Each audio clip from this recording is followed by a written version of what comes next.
Can't decide and torn between a romantic, comedy, action, or an indie film to watch for the weekend? Well, Golden State Media Concepts Movie Podcast is your ultimate guide to the latest movies. Join Jordan, Keith, and Mariano as the trio dissects what's latest on the blockbusters. It's the Golden State Media Concepts Movie Podcast. After spending a couple weeks relearning the English language, it's the Golden State Media Concepts Movie Podcast with Jordan, Mariano, and Keith. Captain Keith. What were you doing, man? Lieutenant Mariano, General Jordan. Having to relearn the English language. What happened? President of the United States, Jordan. I think he hit his head. Is that what it was? Probably. Did you have a rager somewhere? What's going on? Just having a good day. Just having a good day and try my best to make sure this is the best podcast it can be. So, speaking of being the best podcast it can be, we're going to review movies for an unprecedented amount of time. It will be at least 30 minutes. So, on top of that, we are going to also be reviewing 2 specific movies and not just movies in general. Those movies would be Equals with not Mila Kunis, but Kristen Stewart. Why would you think Mila Kunis? And on top of that, we also have the very lovely BVS. Batman vs. Superman, the Ultimate Edition. Yes. Oh, Bible Vacation. It's on DVD release. Just came out on Blu-ray Batman this vs. week. Superman with 30 extra minutes of Batman and Superman, presumably. So, where do we start? I guess it would be with Equals. Yes. Do you want to start with the premise, Captain Keith? Or? Sure. So you really hold on to this Captain Keith thing. I'm loving it. Can we give him up with more nicknames? I'm not saying let's not use that, but let's Captain Keith 10 different nicknames. Keith add a little variety to his name. He's on his way. Like 2 more podcasts, he'll be Lieutenant Colonel Keith. You know. Oh, I like that. Where does that leave us here? I don't know what to tell you, bro. I've got plans for you. I know. You'll be second lieutenant. I haven't seen him. I'm just seeing a lot of fluff for Keith. We don't need any hateration. I've explained this to you, Jordan. I have. So anyway, I'm below you. I'm below everybody. So Equals. So we're not equals. I'm just kidding. Go ahead. We're all equals, Mariano. Dystopian science fiction film about the future, where in the future, emotions and love are considered a sickness and a disease. Aren't they? So when you watch this film, it has a real sterile feel to it. It does. A really bland kind of. Yes, it really does. I mean, so when you see that in the cinematography, and that works for the film. So the story is about Nicholas Hoult, who's also from Warm Bodies, did a great job in that film, plays Silas. That's where okay. Yes, and then Kristen Stewart, from Twilight, she plays Nia. So basically, this is a story about the 2 of them winding up having feelings for each other, and it's illegal. It's not allowed. It's a sickness. It's a disease. Not even illegal. It's more like unthinkable. Yeah, it's exactly. Crazy. So, so the movie is based on their relationship and how they handle that relationship and how they deal with the society that they're living in and how they feel trapped. The only times they're not trapped is when they're together.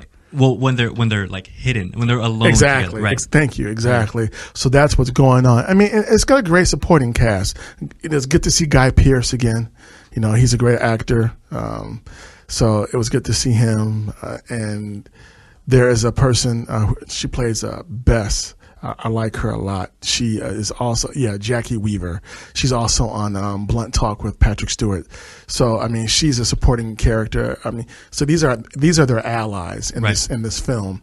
But Guy Pearce plays Jonas. So Guy Pearce is also in L.A. Confidential, and that movie, Jordan. The movie where he forgets his Memento.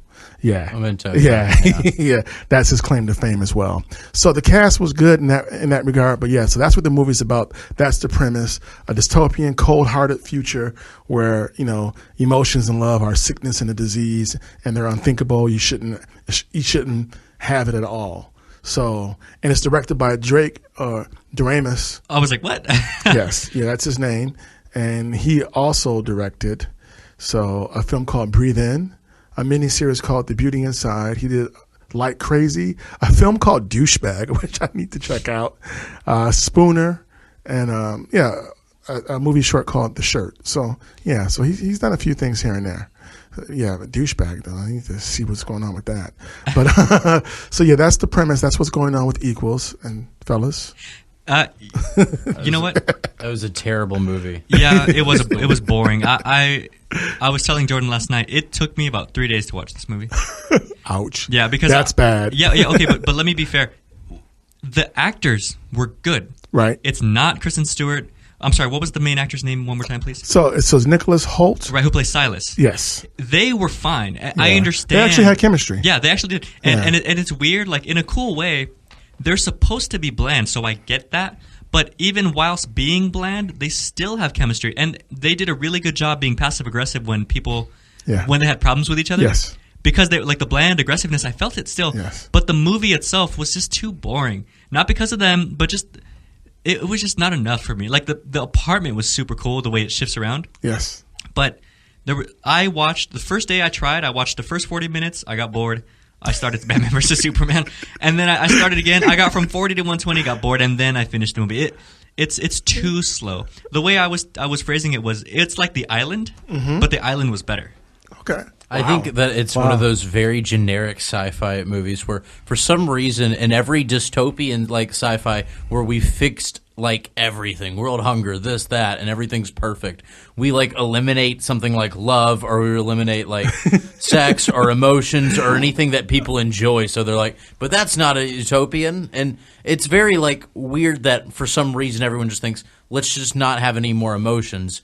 But beyond that, the movie just. It stays boring. I totally understand where you're coming from. Yeah, I was able to watch it in one sitting, but I didn't want to. I didn't want to watch the movie at all. You phrased it perfectly. It stayed boring. I couldn't really deal with it too much.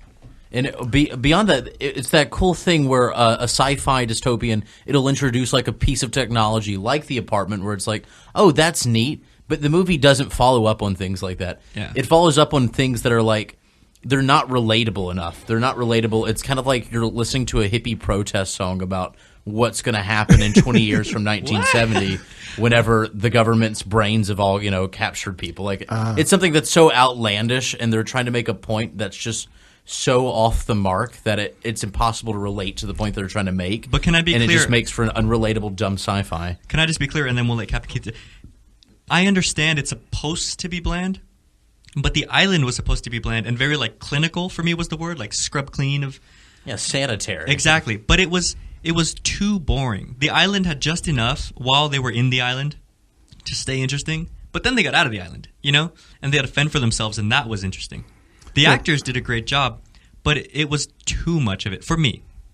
What'd you think? So I didn't love the film. I don't think I dislike as much as you guys do. Okay. But I will say this, though. So, like I said, so when you look at the cinematography and you see the sterility of the film and the blandness of it, that's definitely on purpose. Yeah, exactly. The director accomplished his vision and goal with that. And hats off to you with that. And like you said, the cast is great. Yeah. So I guess my issue is that, I get tired of the dystopian films where the future always has to be so bland and bleak. That to me that wears thin. This premise, so like I had a problem with the premise in general for the most part, but so I was slightly agitated watching the film. I wasn't bored. I was a little agitated with the premise of it. But when I watched how Kristen Stewart's character Nia and Nicholas Holt's Silas interacted with each other, they drew me in. So this film basically is about, can you control your emotions? Can you control love? Right. And this film to me was more like a conquering film. Like even though you're not supposed to, they still do. Right. So I felt like you could see it coming, right? So I don't love the film. I don't hate the film. I'm in the middle. So I kind of like it. But so on a scale of 1 to 10, I give it a 6. That's where I'm at with it. I don't give it a 5. I give it a 6 because at the end of the day, I liked where it headed towards the end. I mean, it started to the movie got more interesting towards the end of the film. It started wrapping things up. I think it didn't. I think it think it got worse. I think it got worse. I think it was so hard to be engaged with it. If I had to give a rating, it'd be like a 3, and that's a generous rating. I think that you wasted really good actors with really good abilities to play these roles that I think anyone can do, which is just being cold and emotionless as you say lines. Okay. You know what? Do you think it was worse than The Shallows or better than The Shallows? I think that I didn't like them both for different reasons, but at least The Shallows I didn't like a lot because that wasn't my kind of thing, you can say. Yeah. I think universally, there's this episode of Community, it was a season 5, and they did this thing where they parodied dystopian, like 70s cheesy sci-fi. And honestly, I think I would rather watch that concept into a movie than this what it actually did, and that was a joke. Like, I feel like and we're about to have to go to commercial break. My thing about the Community thing was, though, that it seemed like it was parodying Equals before Equals even came out. So I feel like that's how cliche Equals was to me. I would much rather watch this than The Shallows if I had to choose. The way you guys feel about this movie is the way I feel about The Shallows completely. I feel like negative towards both, but I guess we can talk the rest about that in the wrap up. We're going to come back, and when we do, we're going to be doing Batman versus Superman. So guys, hang tight. See you soon. Not too tight. Yes. Are you looking for help for your fantasy football team? Check out the GSMC Fantasy Football Podcast. Get today's best advice on who to start, who to sit, even who you should draft. From sleeper picks to red hot lineups, they got it all covered for you. That's GSMCpodcast.com/fantasy-football-podcast. We'll cover traditional leagues, dynasty, PPR, even IDP leagues. When you need fantasy help, there's just one show to hit up. Don't forget to like them on Facebook and follow them on Twitter. Visit GSMCpodcast.com for more info.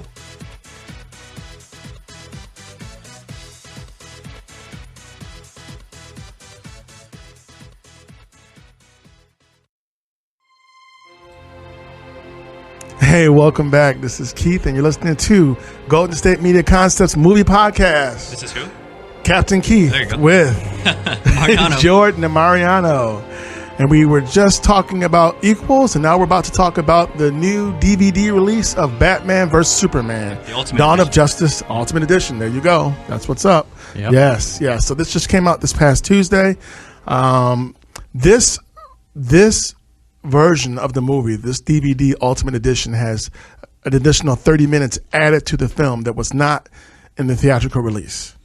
So, and when you read about it, people are like, okay, either this is going to make you like the film if you didn't like it, or you'll hate it, or you'll be lukewarm. I mean, this movie was very polarizing for a lot of people. Definitely. I totally agree that the 30 minutes made a huge difference. I won't say in what way just yet. Yes. Do you mind if I do the premise? Go for it. So the premise of this movie is that this is in the universe where the original Superman had already happened. So General Zod and Superman had already had their fight. And a lot of people, of course, were very grateful. A lot of people love Superman as the godly hero that he is, which to us, he's a god. Yes. But a lot of people had questions, kind of like the Avengers, where is it because you're here that these things are coming to us? Is it because of you? And then a lot of people were like, look, you fought this guy and ruined almost everything. Yes. You know, when they fought, they went through buildings and all these crazy things. And like, one thing was they started to question, like, is he a god or is he something other than a god? You know, something equally as powerful, but is maybe he an evil alien? Exactly. Is he a devil? Right. Is he a false god? Exactly. And then begins the question, well, what are we supposed to do if you ever decide that we're no good? Right. You know? And that brings up a problem for Batman because he's like, I don't like that. You have too much power. Yes. And so he, starts telling Alfred, like, I'm not sure how I feel about this. And Alfred's trying to kind of wean him off of the idea. But he's like, no, I won't be swayed. So a lot of the movie is Batman secretly trying to be as Bruce Wayne, figuring out what's going on behind the scenes, while Lex Luthor, who's played by Jesse Eisenberg, who does a good job, I think, as Lex Luthor. Yes. And feels the same way that Batman does. Exactly. And he's doing his own thing with his own secret agenda with, kryptonite. Yes. And it's interesting because you see the mixture. I think this movie did a better job than the Superman movie of showing what Superman's capable of, especially the extended version. Like, I love, when... But I love Man of Steel. That was my movie, man. That was worth waiting 20 years for. Man of Steel. Oh, please, yes. Man of Steel was a good movie. Yeah. And I probably like, I don't know. We'll talk about that later. Yeah, later. Man of Steel was good, but this one just showed Superman's ability better to me. Okay. I love when, Superman's trying to find out, Batman is trying to find out some information, and Superman with his, with all his talents, he just has ways of finding things out anyway, Right. And then, there's that special guest in the movie that I'll wait to Yeah, okay. Yeah. All right, right on. Well, I guess technically there's 2, but the movie's great. And then it comes to Are the we point. talking about Wonder Woman? Well, yeah, Yes, I mean, yeah. well, yeah, because she's on the cover of the DVD. Yeah, no, so, that's no secret. And people have seen the film, Right, so okay. we can actually. Okay, fine. Then Doomsday as well. And Yeah. But my favorite, like I guess, little part of the movie is when Batman and Superman slowly start to collide. Oh yeah. Batman's doing his thing, Superman's doing his thing. They dislike each other's methods, and you kind of see that. And the 30, yeah, go ahead. Exactly. The And 30 then- minutes explains why Exactly. it's building up. It Right. gives you that crescendo. And I think one of my favorite parts is right when Batman's chasing the bad guys, and they have that first like initial actual contact. That was good. Oh yeah. You know, and then they have their big old battle scene, and then Doomsday comes in, and you know, and now they have to focus on something a little bit bigger. Right. So thank you for that premise. Yeah. It's directed by Zack Snyder, who also directed 300.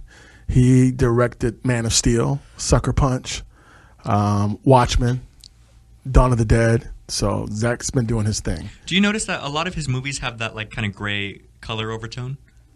Yeah. I like it though. You know it's what I his liked style. about- That's his thing. You know what I liked about this movie and 300 and Sucker Punch It's what? was kind of the cartoony physics. Like a lot of the car chases, think of, you know, Okay. or the buildings where you're like, that really wouldn't be able to slam into that. But you see, I disagree with you. What I like about what Zack Snyder did with this film and Man of Steel is he did for Man of Steel and Batman vs Superman what Chris Nolan did for the Batman trilogy.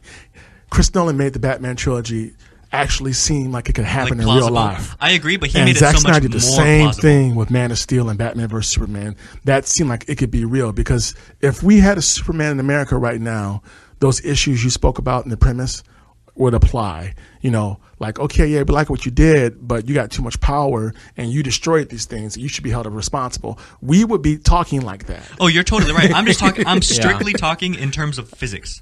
Yeah, well, so am No, I. you just so am I. like the cartoony. It feels like a okay. cartoony physics Yeah. kind of thing too. Okay. Just like all right. Yeah, for me, it felt just very real, dark and real. I think that's what the gray overtones go. He's trying to make something that looks cold and gritty and kind of like I loved it. Yeah, I loved it as too. real as possible. And I went back and I watched Man of Steel in preparation of this, and I think that there's a lot of things I liked more about Man of Steel, and I think a problem that I have with Batman versus Superman is that I liked Man of Steel more than it because I really loved Batman and I really loved Superman in it. I mean, I'm okay with Superman. I respect him. I appreciate it. But I was hoping that them meeting would be something that was bigger. And I know it's a very polarizing movie. A lot of people are going to disagree with me, and a lot of people are going to agree with me. But I kind of wanted a movie that has to be bigger than any Superman movie could be and any Batman movie could be. I don't know. I got that from this film. Like I said, I loved the film when I saw it in the theater. I loved it even more with the new 30 minutes. I loved it even more. I think that I didn't think it was possible. I think the 30 minutes were good. I loved it. It kind of helped. I think a lot of people that had certain issues, those are going to be resolved with the 30 minutes. But I think that the 30 minutes weren't a cure-all to some of the problems. I don't think there was any problems. I think that, I'm saying for some people. I mean, Yeah. you're a big fan of it, but I didn't have any this problems was a with it. polarizing movie. You said that yourself earlier Sure. that this is something that not everybody's going to like. I think that the 30 minutes are going to help, but it's not going to be the fix-all for everybody's problems with the movie. I think it's going to be the fix-all for most people. Yeah, me I too. think it will. I will think it's say going to be the fix-all for most people. it was definitely the fix-all for me because I said exactly that. Was that the fight scene? It just wasn't enough. It's Superman, you know, and Doomsday and Wonder Woman and Batman. But you see the problem. Oh, go ahead. I'm sorry. Oh, you're okay. But you know, I want to address that a tiny bit because you're saying it needs to be bigger. I think the fact that It half was of it, bigger to me. But well, it was bigger, but I think half of it, like the fact that it was Batman, he's a human. It's supposed to be a little smaller. He's Batman. I thought it was going to be craftier, which it was, you know. But I think the extended version, the extended fight scenes, were exactly what I was craving. Oh yes, in the original. This was epic. Even Right? After watching this film yesterday, man, I'm going to buy the score. Even this, I was enjoying the score as well. I mean, everything was perfect for me. You know, I wasn't real happy. Okay, with the opening desert scene with Lois Lane, I wasn't real a fan of her dialogue in that. I didn't like her dialogue at all in that opening scene.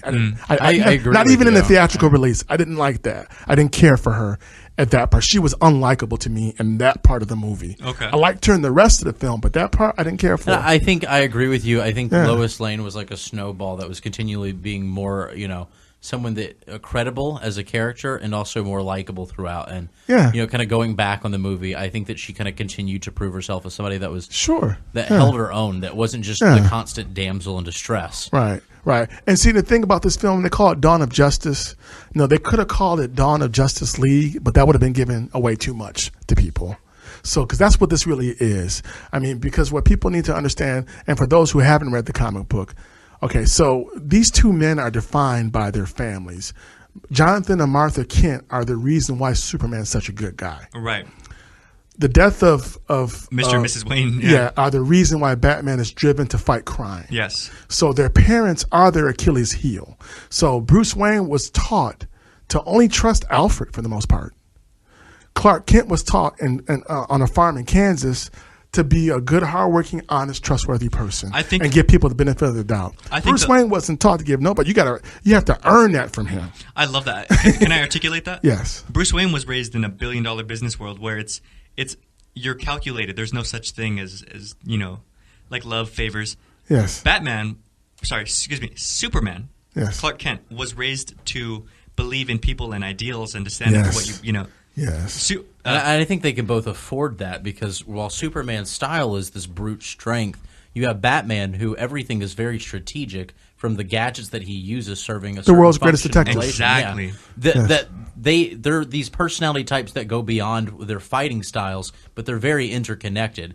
Batman has to be this guy, this gritty, doesn't trust anyone. Oh, there's a Superman, seems so good to be true. Right. Just look at them. One of them wears a mask and one of them doesn't. Because he wouldn't be the Superman. He wouldn't be the superhero he is. I mean, I know he's not super, but he is. And what the world doesn't realize is that you all have to wait when you're watching this film for them to overlap. And once they do, it all makes sense. Yeah. But that's what you're waiting for, because it's going to happen. Because even though they have two different backgrounds, their similarities are stronger than they realize, but they have to get past all the emotional baggage first. It's like you ever notice? And Lex Luthor really does have a problem with Superman. Yeah. He sees him as an evil alien. Seriously. That's who he is. Definitely. That's how he operates. You know how we just did the Infiltrator last episode, and what was really great about it was that the villains, you felt conflicted when it was over, despite Lex Luthor feeling like he was doing what he was supposed to do, like feeling like he was in the right. I don't think that was something that really fell upon me. Like, that's not something that I was like, okay, well, maybe, I understand where he's coming from with that.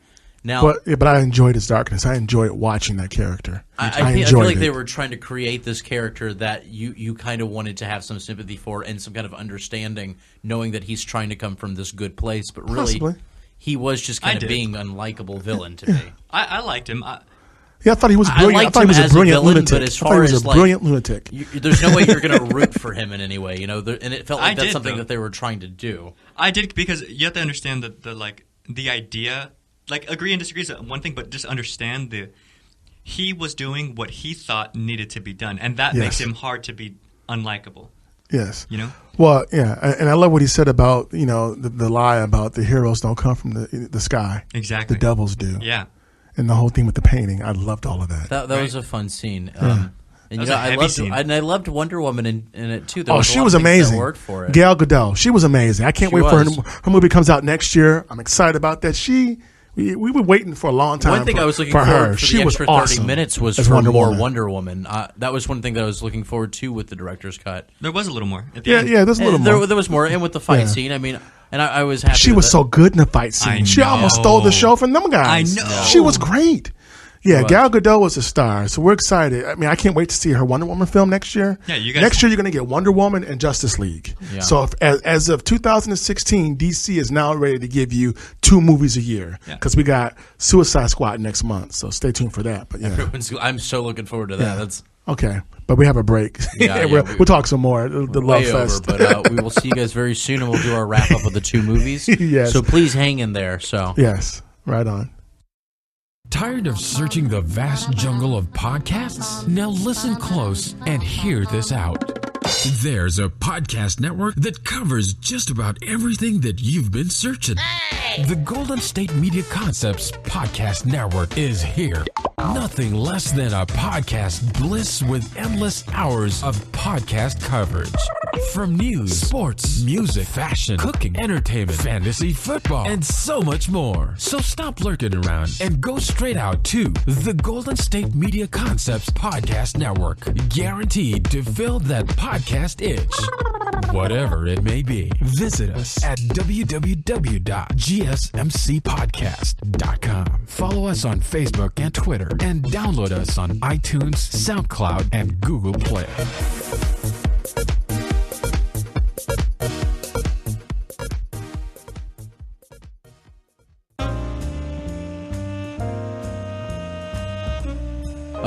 Okay, so we're back now. We are, I promise. And that's Jordan, I believe. This is me, and that's Keith. The famous Jordan, yes. And we also have Mariano. So now that we're back, we're going to be doing our wrap-up. I think we have a lot to say about Batman vs. Superman, which is good. The Ultimate Edition. Yes. The Ultimate Edition, of course. Yes. I think we were talking about it in the break. My one thing that I wish that we could still do. I wanted to see more Wonder Woman in the movie. I wanted to see more Wonder Woman, and I understand not putting Cyborg. I understand not doing Flash and Aquaman yet, but I feel like if Wonder Woman's already in there, just go ahead, throw her in. I agree. I mean, I like what I got, but you can never have enough Wonder Woman. So absolutely, she's great. I'm looking forward to her movie. Gal Gadot, you're awesome. We're excited. This is a really big deal. I mean, this is a big deal. I mean, we finally found somebody to take that mantle from Linda Carter, who was the original Wonder Woman in the TV series, who's still around. So happy about that. So yeah, I agree with you, Jordan. Yeah, we could have got some more of that. My complaint would be, give me. I could have taken 10, 20 more minutes. Yeah. But I don't want to be fanboy. An extra hour, and it would have been grueling. I would have probably had to take a pause, but that's what DVDs and Blu-rays are for. I think one thing that happens with DC heroes lately, as far as like in the public's eye, besides Batman, people don't really take DC's superheroes very seriously. I mean, people have made some jokes. Well, they take Superman serious.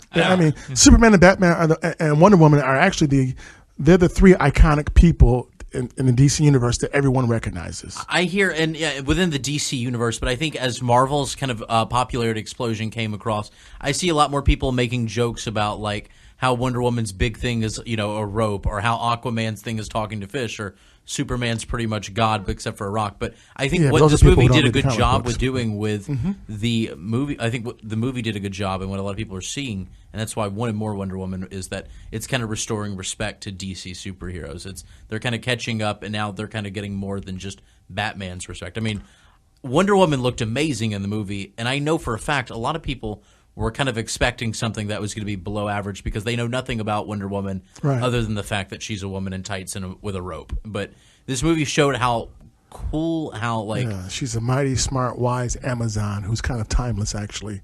Who can fly occasionally and has an invisible jet. But lasso of truth. But she comes from a matriarchal society. The biggest significant thing about me is that they from the bit that you see of Wonder Woman, they did a good job. Like, it looks like she's heading in the right direction for a great movie.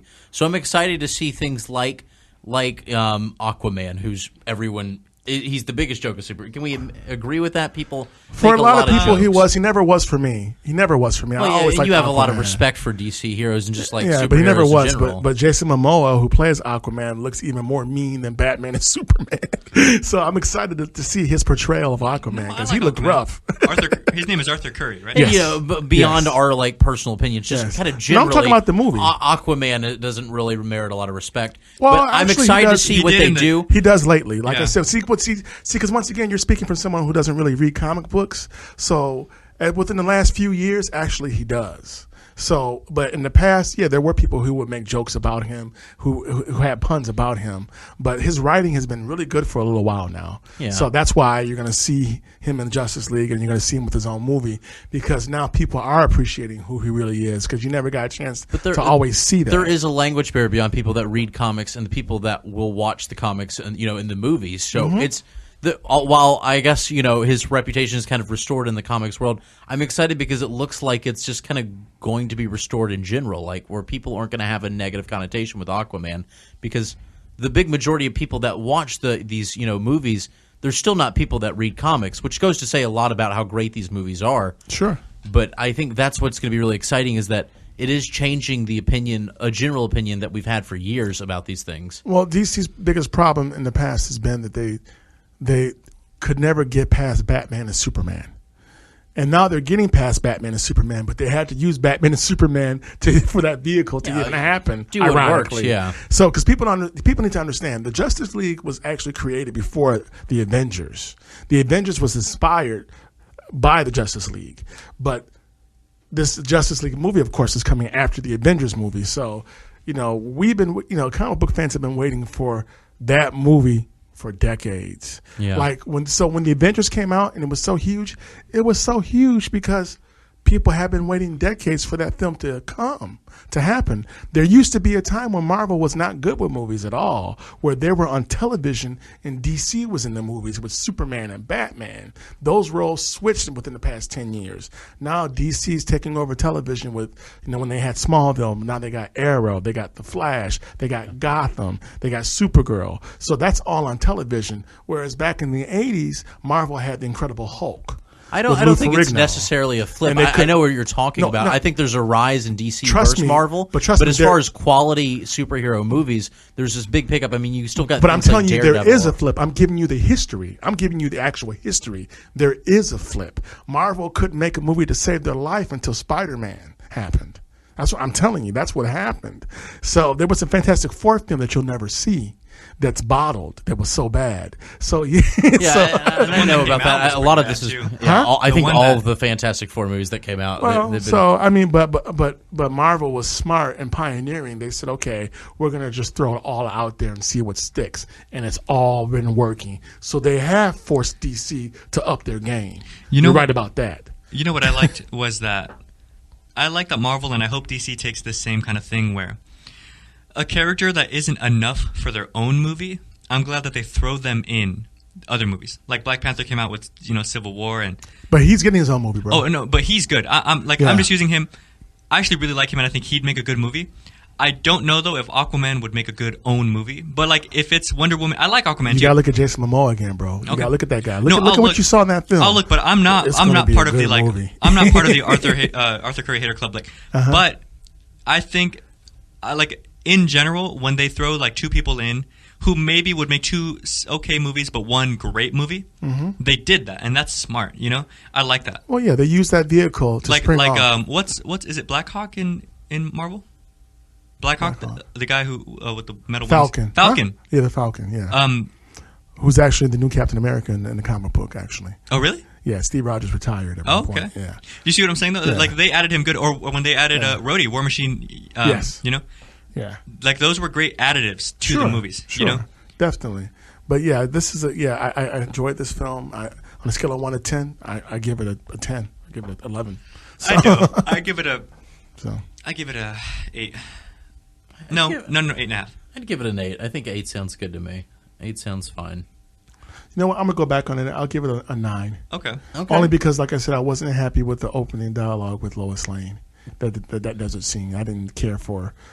I didn't. Yeah, she was unlikable to me in that part. But then, as the movie progressed, I started liking who she was again. But yeah, I didn't care for how that part was written in the story. That's my only big complaint about the movie. Really. So, what would your guys' What would your rank? Or we did this, I think, already for Equals. Equals, I'd give it a 3. I gave it a 6. You gave it a 6. I'm going to give it a 5. And the reason why I don't give it a 3, because I'm on the fence. I agree with Jordan that it was so boring, and it only got worse and worse to me. It didn't get better; it got worse. Okay. But I do appreciate the actors. All of it was boring to me, but the best part was the actors. So it's not like the acting was terrible. It was just a boring idea. But this is one boring idea, if this makes sense, that for what it was handled well. It was good. The props were okay. The things that they would work on were really cool. Mm-hmm. The world was nice. I liked it. I dig that. It was just not enough for me. And when you say that, it does make me want to bump up, but really at the most a 4, because at the time there's cool parts of the technology and the actors were good, but I feel like the actors' talents were squandered on a subpar kind of script and a subpar story to me. But in a way, I disagree though, because I personally think it'd be hard for a lot of actors to do what they did and still make it as riveting as it was. I'm not saying it was the best thing in the world. I'm not saying it was riveting. That's my thing. Well, my thing is riveting considering they're supposed to be bland. They did a good job. I can't give it a negative review in good conscience because I enjoyed the ending. Like I said, it wrapped up the film for me, and I walked away with a positive message from the film, even though I still didn't care for that premise in general. I don't, like I said, I don't really. Dystopian films usually just agitate me because there's always this bleak, bland future in sci-fi, and I don't think of science fiction that way. I'm okay with part of it being that way, but not the whole film being that world. Yeah, exactly. I don't like that, and I get tired of seeing that. So, but like I see, I like the ending. I did. I think that I think I don't mind the dystopian. I love dystopian. It's a very hard genre to really tackle, but I feel like this movie would have been better left in the 70s sci-fi with like Zardoz and things like that. You know what I mean? This felt like a 70s sci-fi movie more than something more recent. But that was the vibe I got from it. That this felt like something that was a bit too cheesy. The director accomplished his goal with me, even though I was slightly agitated while watching. His message came across to me. That makes me even more agitated, actually. But yeah, it's crazy that this is only 3 points below a movie that you want to buy a soundtrack to. I mean, this is it's more than 3 points. But it really wasn't. No, you're right. 3 points. Well, so you know what? I gotta give it. So 9.5 for Batman vs Superman. Since you said that, 9.5 for 10. But it wasn't that bad. Like it was just boring. But like the acting was It was, and their chemistry was good. Like Sharknado to me was stupid to the point of like. But that's fun. It's so bad. It's good. Like I can't. People say it's so bad it's good. To me, it's so bad that it's unwatchable. It's cool. Like I said, I think that's fun. I mean, that doesn't pretend to be anything than what it is. You have to take that. You have to look at it that way when you watch it. Yeah, I don't know. I feel like if you're making it's one thing if you're making a movie and it's so bad that it's good, but if you're making a movie to be so bad it's good, then it's kind of like you're copping out on yourself. Yeah, like if I gave The Shallows a 5, I should have gave it like a 3 or a 2. I think I might have given it a 3 or 2. So I would much rather watch Equals over The Shallows any day. I'd rather not watch either. Like if it was a desert island between those two, I would just instead bring food. I'm sorry. Let me ask you guys one quick question. Rate the original Batman vs Superman and then the new one, and then why is there a jump or a decline? Okay, so I guess I have to change my ratings on Batman vs Superman again. So excuse me. I apologize, people listening. I apologize. It's been a long journey on this review. So theatrical release, I give that a 9. Okay. The Ultimate Edition, I give it a 10 or 11. I gotta, even though I didn't care for the opening dialogue with Lois Lane, I love that movie. I love it. The theatrical. Maybe if you just readjust every other movie, we wouldn't have to go past the 10 mark. The theatrical for me, I give like a 7. Okay. And then the extra 30 minutes made a huge difference. 9. Yeah, there you go. I'd say like it was a 6.5 or a 7 for me, a theatrical, and then I'd say it's probably an 8 now. Okay, that's fair. So we all agree that it's worth watching. Yeah, I could say the Ultimate Edition. Pick that up. Yeah, I was excited to buy that. I guess whether it's worth watching or not, it's definitely a movie worth talking about because I think this is our longest episode of Movies Podcast, and it was mainly because of Batman or Superman. And I like it so much more than Captain America: Civil War. Save your. There. You just had feel much better now. Save your precious time by not watching Equals. And use that to watch the extended Batman vs Superman. Or just listen to our podcast, I think. There it is. You can do both. There you go. Thanks for listening, guys. You can find us at gsmcpodcast.com, iTunes, SoundCloud, Google Play, Facebook, Twitter, Instagram. I'm Mariano. I'm Jordan. I'm Captain Keith. There you go. Do you want to sign us off? And thanks again for listening. We appreciate all of you, and we will see you somewhere out in space.